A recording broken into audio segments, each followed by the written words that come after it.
Hi, everyone, and welcome to our presentation on supplemental therapies. My name is Christy Rickenbach, and I'd like to welcome Abigail Ogilvy here.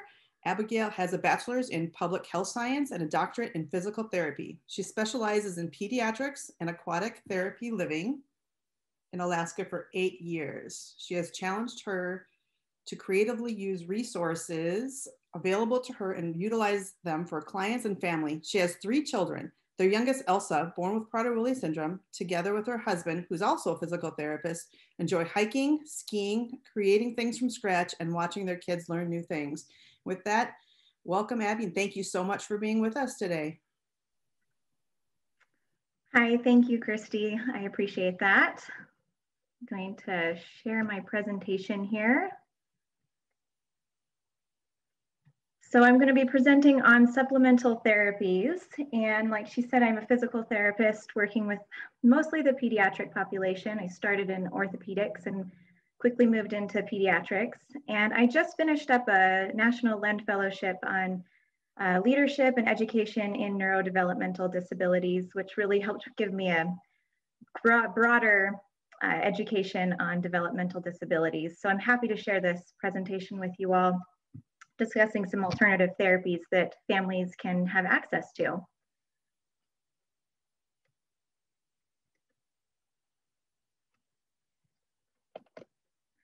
So here is my daughter, Elsa. She just turned 3 and we live in Alaska.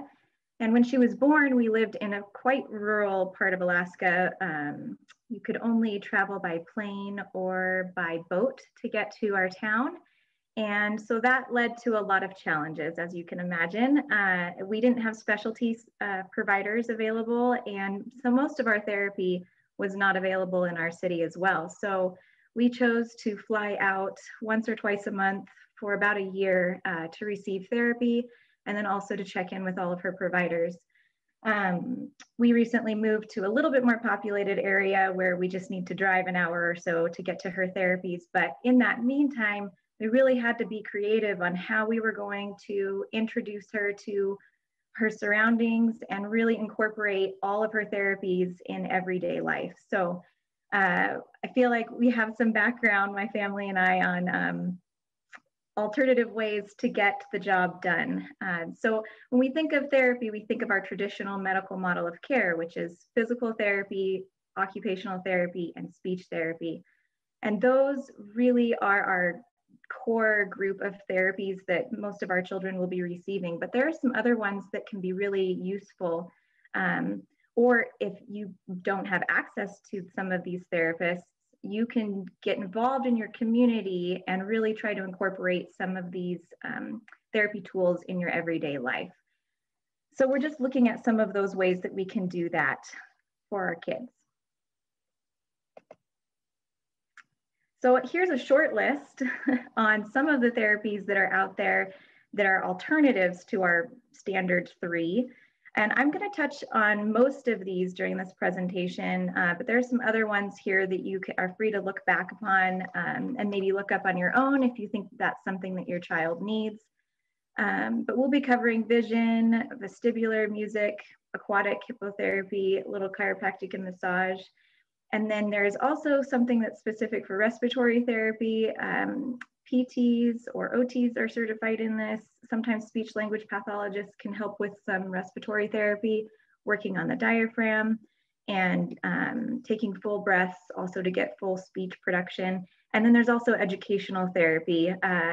If children are having problems learning in school, it might not just be a learning disability, but an educational part might be missing, and an educational therapist can really be beneficial for some of these kids.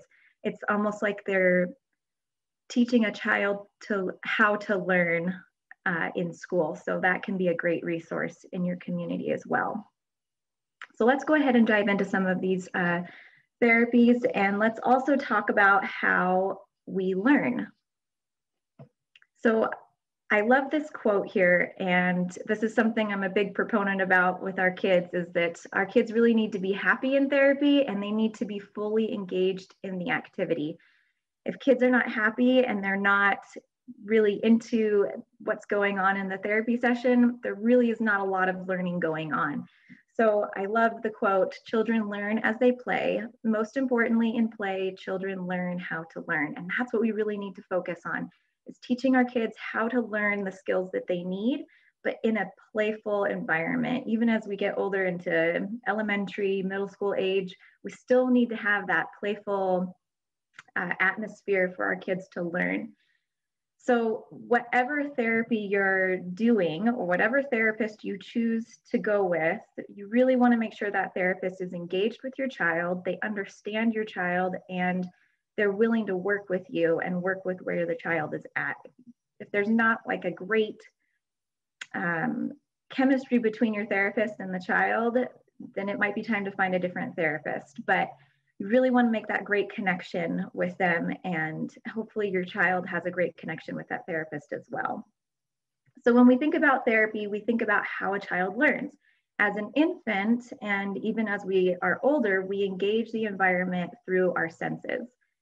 So we really need to think about therapy as a sensory-based intervention. So we're going to focus on some of our senses. We have our vision, our eyesight, our vestibular sense, which is our inner ear and how we balance and find ourselves in our environment. And that kind of goes along with that music therapy here. Our gustatory system is what we taste. That's also a way we engage in our environment, in our feeding therapies. And then there's our tactile. We can feel things around us with our bodies, not just our hands. And then a sixth sense that we can also say is our proprioceptive sense. And proprioception is just a fancy way of saying where your body is in space. So we all have proprioceptive endings, nerve endings in our joints and in our muscles. And those are the connections that tell our bodies where our joints and our feet or our hands or our neck are in space. And so that is a really big one, at least for us in physical therapy, where we want to make sure our proprioceptive input is accurate so we know where we are. So let's go back up to that first one with our sight and seeing the world around us. This is one of our first senses as an infant. First things they do is they look around, and their eyesight actually helps with their neck movement. So there's a big correlation there. But it's also one that we really want to focus on with our kids with PWS. There can be some visual tracking difficulties, not just with acuity, but with the visual motor component. And I have more slides on the vision therapy that we'll go into in detail. But from here, I just want to say that it's usually directed by an optometrist, true vision therapy is, and then an OT or a PT will see those therapies out. So that is an option here. We'll, again, discuss more of that in another slide. The vestibular therapy is one that is incorporated with your traditional PT and OT services. And that is a big one too, because we really need to know if our head is upright or if we're lying down. Our vestibular system will tell us that. It also really helps in balance and coordination. So that can be a service that you can request through your PT or OT. And then music therapy is one that isn't also incorporated into PT and OT services, but it can also be self-directed. And I like this option because sometimes you might not have an OT or a PT to do this. But there are several programs out there online that you can request that you become a part of their services, and they will help you determine parts of the brain that you want the music to focus on. And then you listen to those specific music that they have built for you for the certain aspect that you want to do. If you want to work on motor, they have music designed just for the motor component of like a brain activity. So that can be self-directed. I believe one of the programs is called the listening program, and that one can be self-directed, or you can have a OT help you move through the program. The next one is with feeding therapy. This again is a sensory component. Our kids usually have some feeding issues, so a speech and language pathologist will help you with that, as well as an OT. So speech and language can help with the motor component of eating, but OT can really help with the sensory component of food, crunchy foods, or maybe really slimy foods, or applesauce that's has that texture, can be hard for some kids that don't have the sensory input in their mouths. Or a common one for PWS is stuffing the mouth full of food. Sometimes that is a sensory issue in the mouth. We don't have the capacity to feel where the food is. So kids will stuff it in until they get the feeling of, oh, there's food in my mouth. So an OT can help with some of those things. The OT can also help with static positioning in feeding. We really want kids to have a great sitting posture while they're eating, as well as head and neck control for proper digestion, and it decreases choking. So an OT will really help with static positioning.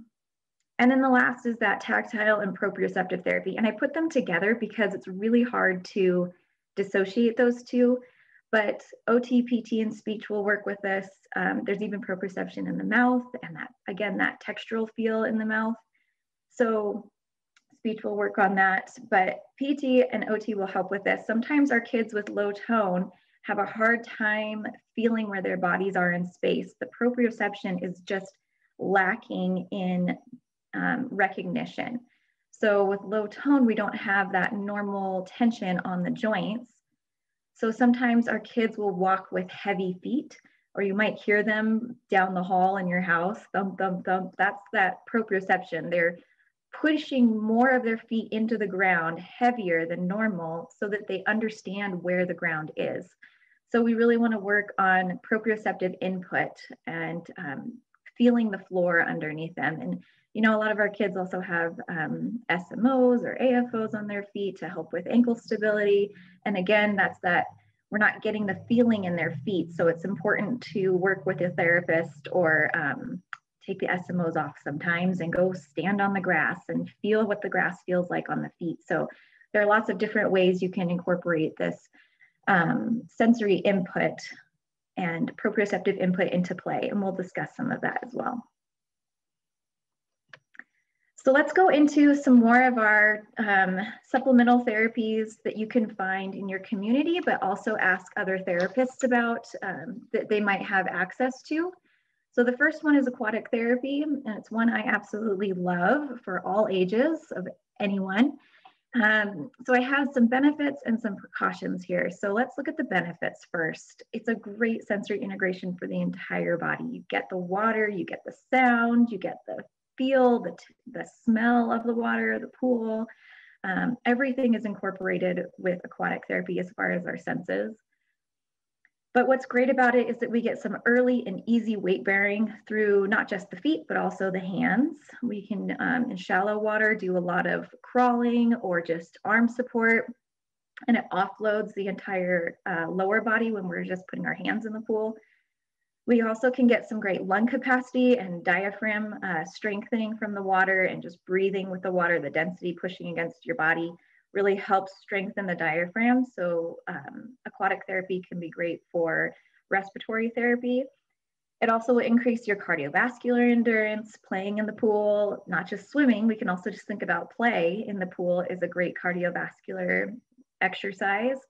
And then it also builds strength, because water has a little bit of resistance on you. Although you're not getting gravity pushing down onto your joints, which is actually a good thing as we age, can be relieving for your joints, but you're also getting strength building at the same time. So that's why it's such a great therapy medium that we can do therapy in. It's fun for kids. So again, we're learning and we're playing at the same time. And it's also great for language development. More and more speech language pathologists are using the pool to incorporate language development, and new words will pop up so quickly when kids are in the pool. When we incorporate movement with language, the neural connections are much stronger. So a child can be splashing in the pool and you can say boom, boom, boom as you splash the water. They're going to associate that much faster with the movement incorporated and the feeling of the water on their bodies. So a speech therapist will also use the pool as a tool, and it's something that a lot of people already have access to, just going to their community pools and playing in the pool once a week with the kids. So something I really enjoy. Some just quick precautions, which shouldn't be too much of an issue. If there are uncontrolled seizures, we want to be careful with the pool. If they're already under control, it is not a problem. Again, with the G-tubes, most of our little ones have some G-tubes, but again, it's not a problem if you just put the cap on and that there are no open wounds around the site. So that's just the one warning, is that open wound. We want to be watchful for every time you go in the pool. Just take a quick look at that G-tube spot, make sure there's no open wounds there. Incontinence can be an issue. Again, you can work around that. And then also the temperature of the pool. So we want to think about our kids with temperature regulation. So one of our pools was pretty cold, and we just bought a wetsuit for my daughter, and she loved it, and she could play for at least 45 minutes in the pool. Without it, it was a lot more of a struggle. We were only in there for 15 minutes or so. So a wetsuit can be a great way to get into your community pool that's not temperature regulated very well. But if there's a therapy pool in a therapy office, those temperatures of the pool will be much warmer. So you won't have to worry too much about that. But you can always check with a therapist and ask them what the temperature of the pool is, and they will usually be glad to tell you. So a couple of different ways we can get around those precautions and still use the pool as a good therapy option. The next one that is pretty popular is Hippotherapy, and a lot of our community is already using this tool, and I think it's a great option for our families. And some of the benefits that we have here for Hippotherapy is that it's a great core and trunk stabilization tool to use for strengthening our core. What's great about it is that the horse mimics the natural movement of our pelvis during walking. So if we're having some dysfunctions in a child's gait, we can get them on the horse and the body can feel what that normal movement is, and it translates to them walking on the ground. So it's a great way we can use a tool to incorporate normal movement patterns for children. But it also is a great way to strengthen the core muscles around the spine, especially with our higher risk of scoliosis with PWS. We can get some great core stabilization going. And again, we have our sensory integration of a new environment out in the barn or outside. We get the smell of the barn, we get the feel of the horse, we get the movement of the horse. That proprioceptive input is there. Everything is incorporated in Hippotherapy, and it's also great for speech and language development. Here's that speech again. We have to have a strong core in order to produce sounds out of our mouth, and we have to have that diaphragmatic support, which again is part of that core, to get speech development. So Hippotherapy is really great with speech production. One of the other just quick precautions is tethered cord symptoms. You would know if your child is developing these symptoms, and again, you can work with your providers to determine if that's an issue. And again, the uncontrolled seizures, if they're controlled, it's not a problem. I just wanted to point out that there is a difference between Hippotherapy and therapeutic riding. Hippotherapy is a specific intervention that is required to have a referral from your provider, and it's therapy is brought to you by the PT, the OT, or the speech pathologist. And then there are also the trainers that work with the horses, and the horses are certified in Hippotherapy, so they are very tame and they know how to work with a child with disabilities. So that is different than therapeutic riding. Therapeutic riding, you don't need a referral from a physician. You may work with an OT or a PT or speech therapist, but it's more on a voluntary basis, or you will pay out of pocket. Insurance will not cover therapeutic riding usually, but there's always options. There's always a way to get around things. You can always get grants to cover therapeutic riding. Therapeutic riding will also work more on a schedule. They're not going to work with like appointments. They'll work on whatever the barn is doing or the trainer is doing. And the trainer is certified in therapeutic riding to help the special needs population, and the horses are also certified in that as well, very tame horses to help with the kids with disabilities. And they will help and work with you with those disabilities, but they're mostly working on how to handle a horse instead of actual therapeutic interventions like hippotherapy would be doing. Either way though, if you can get into either one, it's a great tool. I don't think one is necessarily better than the other. They might just have different goals. So don't think, oh, well, I don't have hippotherapy in my community. That's okay. You can just go and do therapeutic riding, or vice versa. So either way is a great option. So let's go into the next one here, which is vision therapy, or sometimes they call it orthoptics, because you're really working on the visual motor component of vision. So we have visual acuity, which is one thing which you have to get glasses for, or there can also be a visual motor component in the way we see the world. So this is working on the visual motor component. This is overseen by an ophthalmologist, and then they will check for acuity first, check the muscles and test them, and then they will work with the therapist to improve motor function of the eyes. So not only do our eyes have the same muscle type as the bicep muscle, moves our eyes right to left, up and down, side to side, but it also have muscles in our eyes that constrict and have depth perception. So a vision therapist would be working on all sorts of activities for depth perception, hand-eye coordination, visual tracking. So they might use a computer to do that. They might just be using games for kids to track objects right to left or up and down. And you might notice a child having difficulties with this more in grade school when they're asked to sit at a desk and start reading. Maybe they have some visual motor components that's having a hard time moving across the screen from right to left and then moving down to the next line to read. That can be a visual motor problem. They might also have a problem with looking at their desk and then looking up to a board in the front of a class. That can be a visual motor deficit, as in depth perception, looking far away, but then having to focus and look closely could also be a visual motor component there. Not saying it always is, but it is something you might want to get looked at if your child is having problems there. This is also incorporated, I just want to say, in normal OT and PT therapy.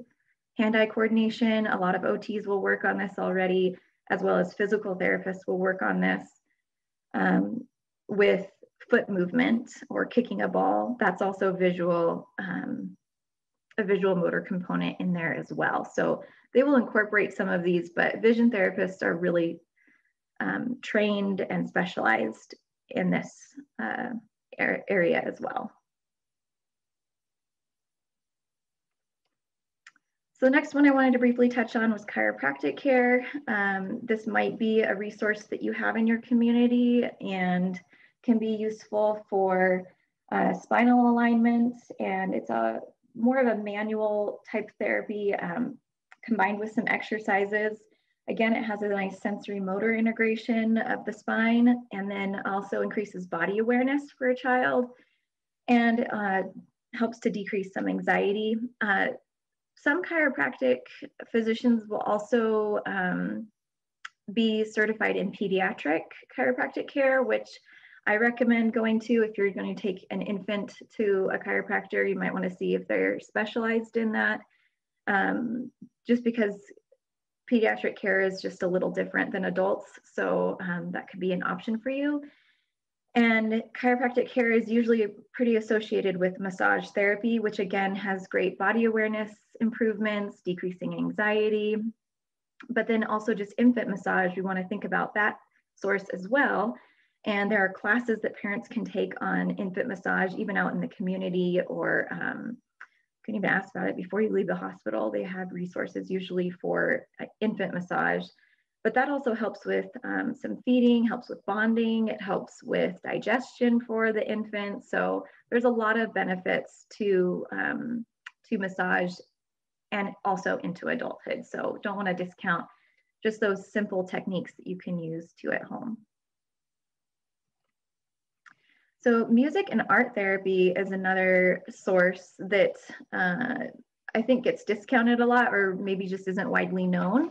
But music therapy can be its own therapy that you can take a child to.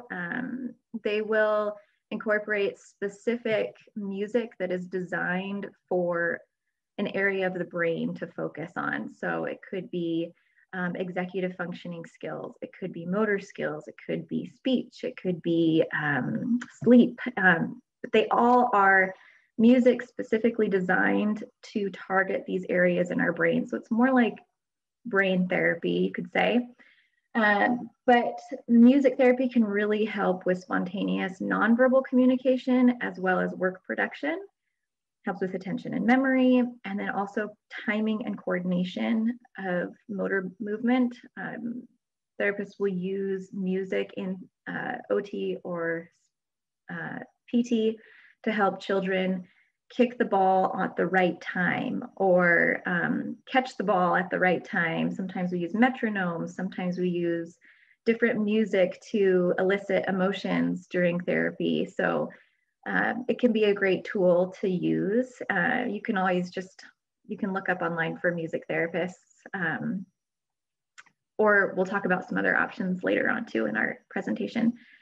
The other one I wanted to bring up was art therapy, which is more up and coming. I think it's being talked about more in the mental health community, but again, another great resource.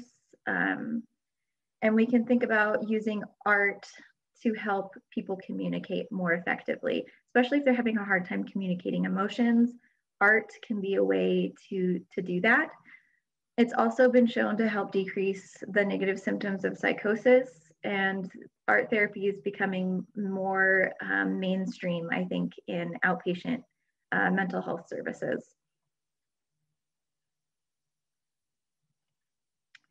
So let's think about all these services and then say, well, what if I don't have this? Well, what if that's not available? We just went through coronavirus this last year, and maybe your PT, OT, and speech just said, let's take a break for a year. Or what happens if your kid is discharged from therapy when you don't think they should be, or you just take a break for the summer? Either way, what do?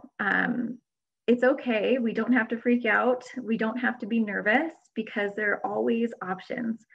So I encourage everyone to just be creative and to slow down and think about how we can incorporate therapy in our everyday. So this is a very short list of activities that I've brainstormed from some things in our community that kids can get involved with. So, there are so many mommy and me classes out there for kids from like 0 to 5 or even older.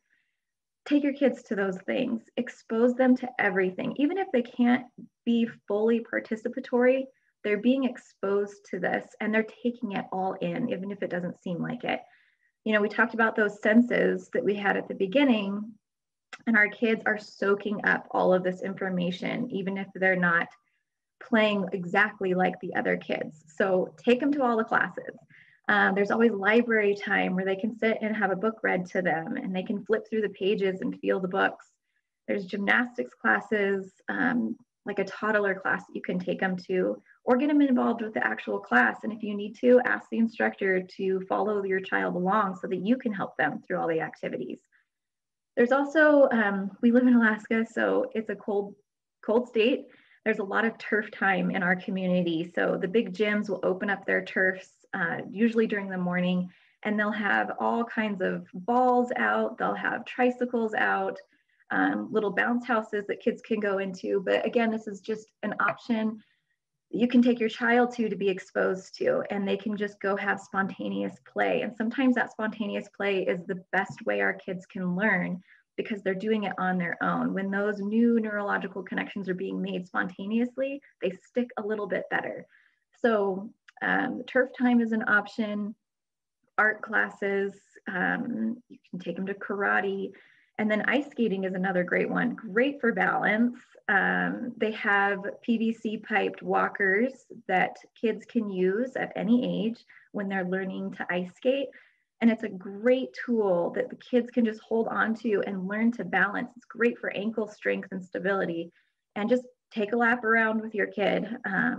Rock climbing classes, dance classes, there's running clubs, biking clubs.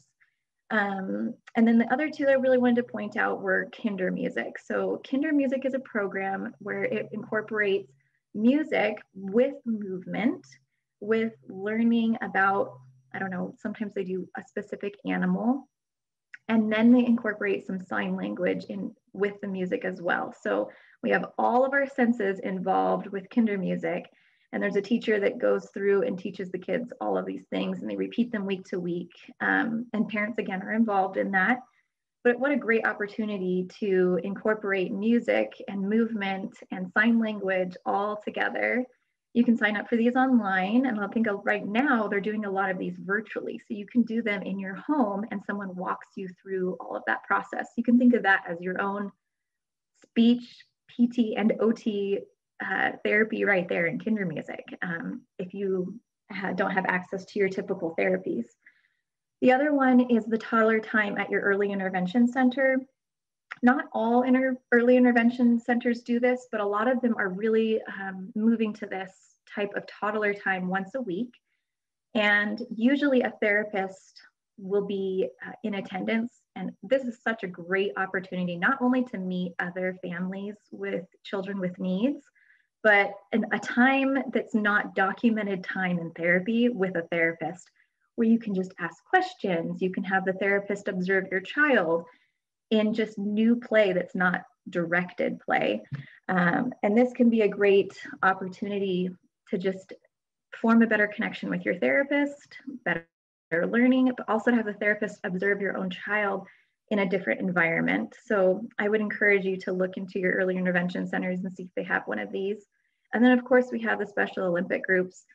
They're all over the country.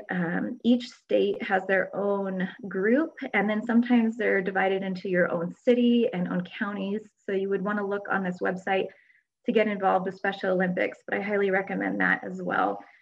Great resource for you, great opportunities to get involved with the community. They do a lot of special events where kids can get involved and be known. I think that's the big thing, is we want our kids to be known in our community. So more people to help out with all sorts of therapies and out in the community. So we're going to take a little shift in the presentation and talk a little bit about specialty certifications for providers, because I know this is a topic that some people have been talking about online, and I just wanted to briefly touch on some of this. So again, this is a brief overview, and there are so many different specialty certifications that providers can obtain after their degree. It's almost a little overwhelming, but I just wanted to highlight a few that have been discussed. And by no means does this mean that a therapist that doesn't have one of these is not a great therapist. And vice versa, if a therapist is certified in one of these, it doesn't mean they're a great therapist. So these are just extra tools in a therapist's toolbox to help improve a child. They might not even use it even if they're certified in it. It just depends on what your child needs. And that's the sign of a great therapist, is that they're looking at your child and what they need at that time. So that being said, let's go through just a couple of these. The first is a board certified pediatric specialty. PT, OT, and speech have their own board certifications, and then they have that subgroup specialty of pediatric specialty. And even Chiropractic Care has that subspecialty of pediatrics. That means they just have a little bit more education on neurotypical kids compared to atypical development. So it just means they have a little bit more education on treating the pediatric population. The next one that I wanted to highlight was the neurodevelopmental treatment, or the NDT certification. It's a highly evidence-based practice focused on the clinical approach to neurological impairments. So they're really looking at, in the adult population, they look at stroke rehabilitation and the neurological changes that happen with that. And then in the pediatric population, they're looking at neurological, neurodevelopmental disorders and how the brain is affected and how the brain affects movement after that in PT, OT, and speech. And MDs can also be certified in NDT training. So this is a great tool that therapists will use. It's a lot of hands-on therapy, but it really incorporates the facilitating different movement patterns, a lot of hand-over-hand therapy, but it's a great resource if your therapist is certified in this. And I just have that website down here for you if you want to look more into the research on that one. You can also find a therapist that's certified in this. They have a search there for therapists in your area. The next is the Napa Center, and they use CME exercises to incorporate therapy. And this is a great way to train kids in movement because they use what's called an intensive schedule or burst therapy. There's been a lot of great research on burst therapy in pediatrics, where you do therapy for a certain amount of time and then you let the kids take a break and they just go play. And again, it's that spontaneous movement without direction, and the kids just do it once as a novel movement, and it really can make these brain connections stick a bit better. So we introduce the movement in burst therapy, and then we let them incorporate it into play and new movement patterns emerge. But CME is really working on postural correction, the autonomic nervous system. It's a lot of hands-on exercises, but it's also play-based when they're young. PT, OT, and speech is involved with this. They also do some feeding therapy at the Napa Center, and there's a few locations around the country, and then they do some pop-up clinics, again, in that burst style of therapy. Website's down here if you want to get connected with them. The other one that works in a burst or intensive schedule is the Feldenkrais or the Napa method. They're working with the neuroplasticity that happens in the brain to initiate new movement patterns. So again, we're working on helping kids to find new ways to move. If the child is not coming up to sit, we want to help them find a different way to come up to sit. Or maybe they just don't even know that their body could do that. Well, we're introducing these new movement patterns for these kids to learn that their body has the capacity to move in new ways. So again, the Feldenkrais method is very hands-on. So if your child does not enjoy being touched, it might not be a therapy for them at that time.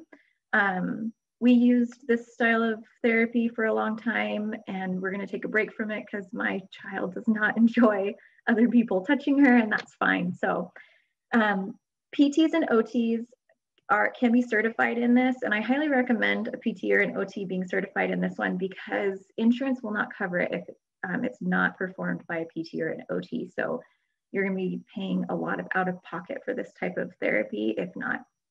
The Napa method is centered in California, and again, they have therapists all over the world for that one. The next three, I just wanted to highlight briefly because I've heard some talk about it. And these are, again, just tools in a therapist's toolbox. They might pull out if they think a child needs one of these tools. So the first is a primitive reflex integration. All of the therapists know and are educated in primitive reflexes, but there's also a certification course that they can take on integrating those reflexes.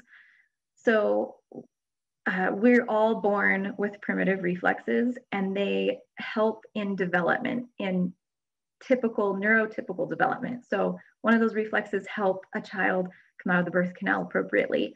One of those reflexes help with crawling. So they all are present, but then as a child ages, they should be integrated, which means they start to disappear and they go away. If for some reason a child retains a reflex, it can interfere with movement patterns and also with learning. So if a child maintains a reflex and they're trying to come up into all fours on their hands and knees to crawl, if a reflex is still present, they might not be able to lift their head up appropriately to get moving into that crawling position. So a therapist, a PT or an OT will work with them, sometimes speech language pathologists will work with integrating these reflexes. There's also been some studies to show that some reflexes can interfere with learning and have some ADHD patterns that happen. So you can also speak with an educational therapist about some of these as well if you're having trouble with learning. The next one is TMR for TOTS, or total motion release. This is, again, just another tool, another way to look at the body and movement. And they're really focused on the fascial lines that connect our body and our muscles. And so fascia is just the connective tissue that overlays a muscle group. And each muscle group has their own fascial lines. And then some of these lines are connected and they connect muscle groups together. The thought is that these fascial lines can have tension in them. And if the tension is present, it will impair movement patterns. So they're working on releasing the tension on the fascial lines to improve movement. There have been some great outcomes. People have said this is great therapy, especially for little ones with torticollis. And again, a PT, OT, chiropractic or massage therapist can be certified in this technique, as well as craniosacral therapy. Again, same PT, OT, chiropractic, and sometimes massage therapists are certified in the craniosacral therapy. And again, they're working with the fascial lines, releasing tension there. And then they also look at the connection between the cranium or the head and the sacrum, which is just part of your pelvis or your hips. And so they're releasing tension there to provide freedom of movement. And the thought is that they can move and release flow for the cerebral spinal fluid in the central nervous system. So again, just allowing more freedom of movement. And people have said they've had great outcomes with craniosacral therapy. So I just wanted to highlight some of those that have been talked about there and address those. And we're coming to the end of the presentation, but I just wanted to give you my email address there because I'd be happy to answer more questions, or if you've heard of a therapist that's doing another specialty treatment on your child, or you're interested in something, or you heard a therapy that's out there that you'd like to discuss, I'm more than happy to research with you or give you more resources. If there are not resources in your community, I'm happy to brainstorm with anyone on what they can do in their community or in their home to engage their child in any kind of therapy options that are out there. So just look for therapy in your everyday. It's out there, it's available. And I'd love to help you guys, love to help the community out.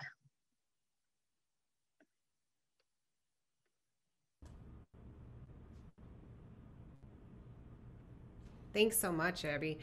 That was great. Can you hear me, everybody? Hi. Thanks, Abby. That was great. I have a couple questions for you. So the first one is, I wonder if anyone has suggestions on the verbiage that works best for writing a referral or requesting the PCM or OT to write the referral for hippotherapy for insurance to cover. That's a great question. So you'd have to talk to your provider. So whoever the physician is, that's the one that they're going to write the referral. So a PT can't really write the referral for hippotherapy. They can recommend it, or a PT or an OT can recommend. They would just need to say that they want hippotherapy, not therapeutic writing. And then the physician would take it from there. Okay, great. The next question is, what is the earliest or recommended age for each of these therapies? That's a great question. So let me go back to aquatic therapy really quick. Let's go back to some of those. Aquatic therapy, honestly, take your kid in at 3 months. They can do it. Tubes and all, they can do it. So I promise you they're going to love the water. I recommend a pool, though, that has a pretty shallow end. If you're going at 3 months or so, 4 months, just watch for that temperature regulation as well, especially in that early age. Really be careful with the temperature regulation and how long you want to be in the pool. So pool, start early, because that's a great way to get going. Hippotherapy, they have different recommendations. It really depends on your provider. I've heard a lot of people say, oh, we don't want to see anyone until they're 3. Other people will get them on the horse much, much sooner. It just depends on who is providing the services for hippotherapy. Vision therapy, again, you'd have to talk with your provider to see what the issues are with your child.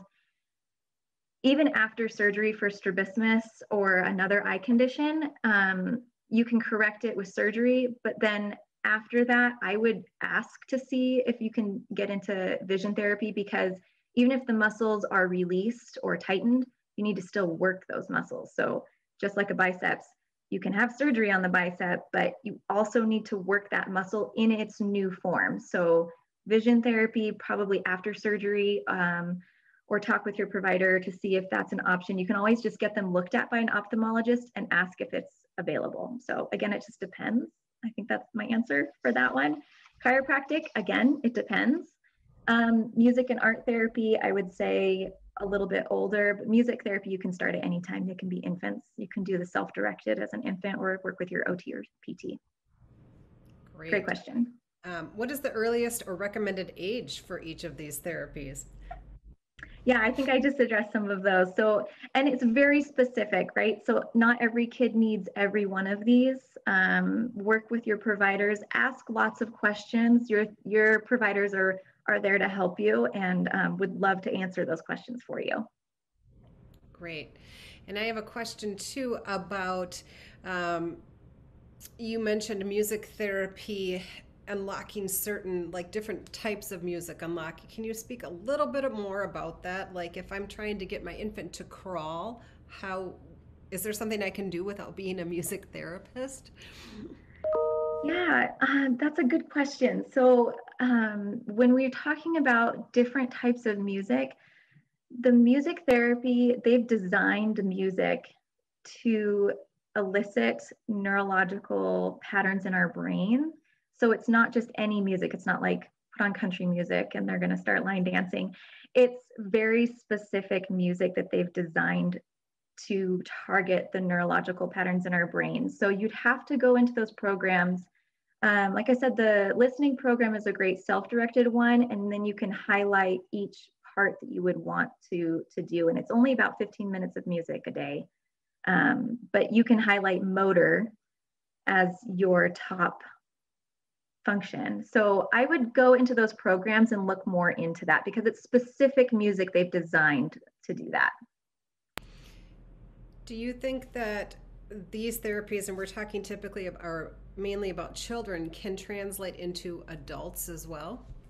Absolutely. Aquatic therapy can, hippotherapy can. You can move more into therapeutic writing when you're into adulthood. I know lots of families with children with needs that move their children into therapeutic writing as they are older. Music and art are both really great therapies that you can move into adulthood and continue.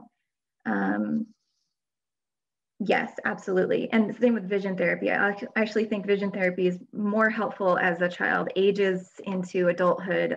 To work with vision is a little bit easier, actually. Yeah. So yes to everything. That's great. Thank you so much. This has been a great presentation. I don't see that I have any more questions. Just a comment. What would you say? What types of flags that we might look to signal the need or seek out a different therapist outside if the kid likes the therapist? How do you know if they're not effective or not? That's a really great question. I guess it depends. It depends on if your therapist is ready to work with you too, with your concerns on your child.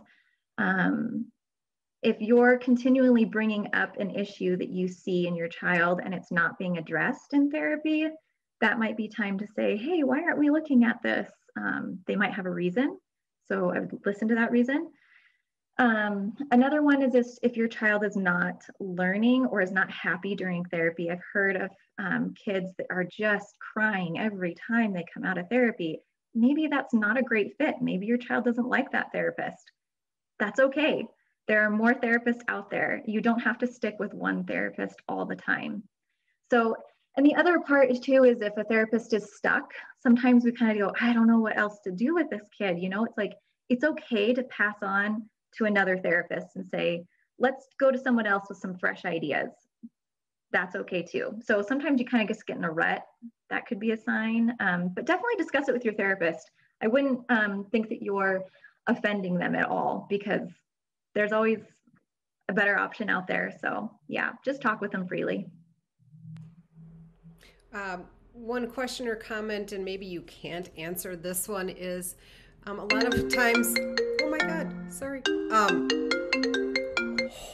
Our children have behavioral outbursts during a therapy session because they don't want to be a part of that, or they're having a bad day. What are suggestions for either therapists or parents that are like so stressed because their kids are having these weird behaviors, hitting, kicking, biting, screaming, and that really takes away from what they could be doing in therapy? Yes, we do have those issues. Be patient. Be patient with the kids. Be patient with the therapists. They're all trying to help and do the same thing, and get as much out of the kid as possible. Sometimes they are just having a bad day. And maybe sometimes that means we end therapy early, you know. Sometimes that means maybe we need to find a better day or a better time of the day when the child is happiest or most calm. That's also an option. Maybe there's a reason why they're having an outburst beyond the therapy or beyond the therapy office. So there are lots of things that we need to consider when a child is having some different difficulties in therapy. So that would be something to brainstorm with your therapist on. I don't know what to do. I don't know why they're like this. Lots of different things that we can look at. But I would just say, like, maybe sit down and have a conversation with the therapist, maybe give them a call, or maybe your next therapy, you don't bring your child in for therapy, you just go and sit with your therapist and brainstorm those, and that's your session. So lots of different options, but be patient and work through them carefully. I don't know if I have like a best answer for that, because I think it's different in every circumstance. It really is different, but thanks for those are all good tips to have too, and just working with your therapist through some of those difficult behavioral things that can happen during a therapy session. Absolutely. Yeah. I don't think I have any more questions, but this was wonderful and very informative. And how do we, a personal question, how do we keep up with all these new therapy modalities? I mean, a lot of these things, some of us, myself included, haven't heard of these things. How do we know the latest and the greatest? That's a really good question too. They are moving so fast. I mean, therapists also are, oh, you got certified in that. What's that therapy? And so it is changing so fast, and there's always something new and different. And I think that's so great, because what a great opportunity for all of our kids to be involved in something different. So like you said, like maybe they're having temper outbursts in the clinic. Great, let's move them to a different environment. Maybe in the pool, they won't have those outbursts, you know, maybe going outside for therapy is going to be different. So I don't know if there's like a great way, because I think therapists also struggle with this of how do we keep up with the latest and greatest. I would just say stay involved in your community. I know there's a lot of talk on Facebook about what other therapists are doing. That's also great, because we get the word out, and you can always ask a therapist.